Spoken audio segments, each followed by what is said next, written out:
Students, welcome to all of you again in my channel name Shubh Chemistry. So again fundamental question series में आपका बहुत बहुत स्वागत है। आज मैं डिस्कस करने वाला हूँ राउल्ट लॉ से रिलेटेड बहुत ही फंडामेंटल प्रॉब्लम। हमें दो कंपोनेंट्स गिवन है, that is pure benzene, one of is pure benzene and another is toluene. तो दोनों का सेम टेम्परेचर पे जब हमें सॉल्यूशन का वेपर प्रेशर निकाला है, तो कंपोनेंट ए का हमें प्योर वेपर प्रेशर बताया दैट इज 957 और दूसरे का बताया 379.5। दोनों की यूनिट्स है, यूनिट्स का स्पेशल ध्यान रखेंगे हम। तो अब हमें निकालना है कि इसमें the composition that is will be, composition क्या होता है हमारे लिए? कंपोजिशन होता है that is mole fraction of components. तो मैं लिख देता हूं composition mole fractions of A and B हमें पूछना चाहता है। तो बहुत ही सिंपल है, राउल्ट लॉ की इक्वेशन हम सोल्व करेंगे। यहाँ से हमारे पास जो डाटा अवेलेबल है, पर ध्यान रखना हमें P of S according to Raoult law I can write here P not of A into X A plus P not of B into X B. A हमारे लिए क्या हो गया? बेंजीन एंड बी हमारे लिए हो गया टोलुइन।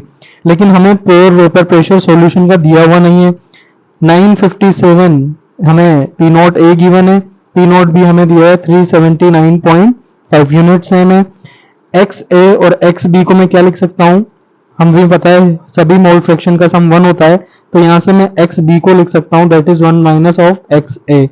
जब मैं इसको सब्स्टिट्यूट करूंगा तो मेरे पास केवल एक इक्वेशन आ जाएगी, लेकिन अभी भी मेरे पास एक वेरिएबल रहेगा। तो इसके लिए क्वेश्चन में हिंट दिया है कि मिक्सचर बॉइलिंग पॉइंट, जब मिक्सचर जो होता है वो बॉइलिंग उसका पॉइंट होता है 88। क्या सेम टेम्परेचर अवेलेबल है?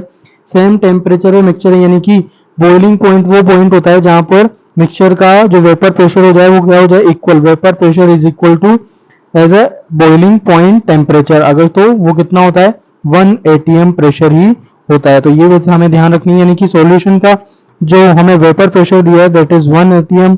इसी तरह 957 हमें P नॉट ए मिल गया है, एक्स ऑफ ए मैंने एक कंपोनेंट का माना, इसी तरह 379.5 और मैंने एक्स बी को क्या लिख दिया? 1 माइनस ऑफ एक्स ए।